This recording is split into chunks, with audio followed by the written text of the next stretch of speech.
Imagine this. It's late. The world outside has finally stilled. You are, for the first time all day, truly alone in a quiet room. And a visceral dread, cold and silent, begins to uncoil in your chest. It's not the solitude itself. It's the echo inside it. The pressure to feel connected, to be validated, to prove you are not an island. Your hand twitches toward your phone, a reflex to fill the void with the curated lives of others, a desperate inoculation against this creeping stillness. You are not afraid of the quiet, but of what the quiet might whisper about you. Why does the mere state of being alone feel, in our modern age, like a personal failure, like an indictment of your worth? We have conflated two forces that are, in their purest form, entirely separate: solitude and loneliness. One is a physical circumstance, empty of people. The other is a psychological state, empty of meaning. We run from the first, fearing it will inevitably collapse into the second. But what if you've been reading the map backwards? What if the very emptiness you flee is not a pit, but a portal? The great, unsettling question isn't how to escape loneliness. It is this: what if the door you've been pounding on, begging to be let out of this feeling, only opens inward? The dread you feel isn't personal weakness. It is the culmination of a centuries-old philosophical ghost, now supercharged by a digital age. Philosopher Blaise Pascal observed that all of humanity's problems stem from man's inability to sit quietly in a room alone. He identified our terror of confronting the unadorned self. We are, as existentialists like Jean-Paul Sartre argued, condemned to freedom, a responsibility so vast we flee from it into what he called bad faith, losing ourselves in the roles and distractions society provides. The modern world didn't invent this avoidance. It perfected it. Aldous Huxley's prophetic vision in Brave New World rings true. We are kept pacified not by force, but by pleasure, by endless, trivial connection. Our devices offer a numbing, constant hum of social validation, a slot machine psychology that has rewired our reward pathways. Loneliness becomes the perceived withdrawal symptom from this addiction to external noise. We fear solitude because, stripped of titles, notifications, and performative identities, we are forced to meet the raw, unfinished self. Carl Jung called this meeting the process of individuation, a necessary, often difficult confrontation with the shadow. Society, however, sells you a different remedy: more connection, more consumption, more noise. It treats the symptom by deepening the cause. What happens when you finally stop running? When you turn and face the quiet? If this exploration of our hidden fears resonates with you, I urge you to subscribe. The journey inward is just beginning, and your engagement, your likes, and profound comments fuels this shared excavation of what it means to be human. This relentless avoidance shapes your reality in silent, profound ways.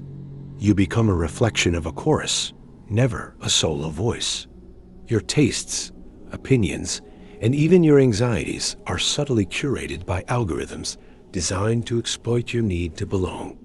Neurologically, you condition your brain to seek dopamine hits from external validation, weakening the internal pathways that generate contentment. This is the great unseen trap. You outsource your sense of self. The consequence is a haunting paradox. You can be surrounded by people, drowning in digital connection, and feel a loneliness so acute it takes your breath away. This is because the connection is superficial. It addresses the symptom of social isolation, but starves the deeper need for existential intimacy with yourself. Philosopher Arthur Schopenhauer's metaphor of the porcupines becomes your life, huddling together for warmth, only to be pricked by the closeness. You drift apart, condemned to oscillate between emptiness and pain. You live in a reactionary loop, your inner world a windswept plain visited only in moments of crisis. Your identity becomes fragile, dependent on the next reply. The quiet you avoid is the very space where meaning is assembled. Without it, you don't just feel lonely.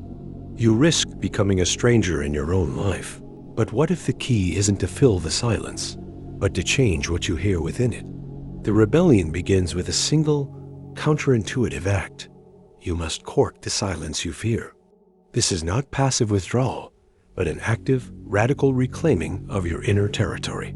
Think of the mystics, the philosophers, the artists, from Marcus Aurelius in his tent to Emily Dickinson in her room, who cultivated solitude as a sacred forge for the self. They understood what Viktor Frankl, surviving the camps, realized: the last of human freedoms is to choose one's attitude in any given set of circumstances.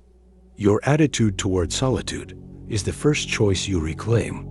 Start by designing micro-solitudes: a walk without headphones, a morning coffee without a screen.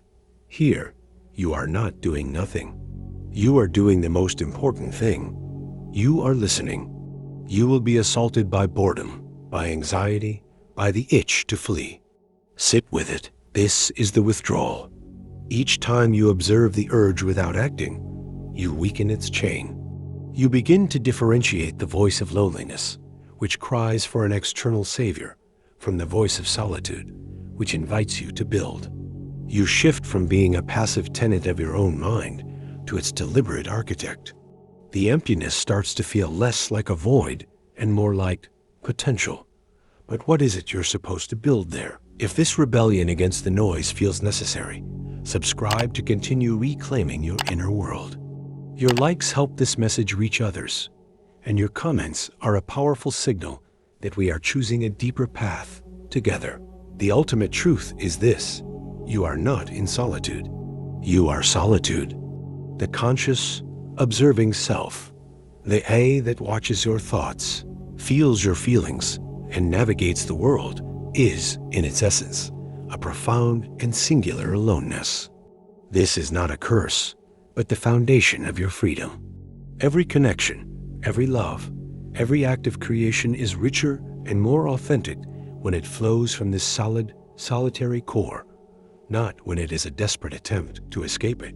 Loneliness is the grief for a missing other. Solitude is the celebration of a discovered self. When you befriend this inner silence, you perform the deepest alchemy. You transform the leaden fear of emptiness into the gold of presence. The world's noise fades into background static, and you hear your own sovereign frequency. Your relationships cease to be lifelines and become conscious choices. You realize you were never an incomplete sentence begging for a conjunction. You are a complete statement, a universe entire. So let the world buzz on. You are no longer a refugee from your own company.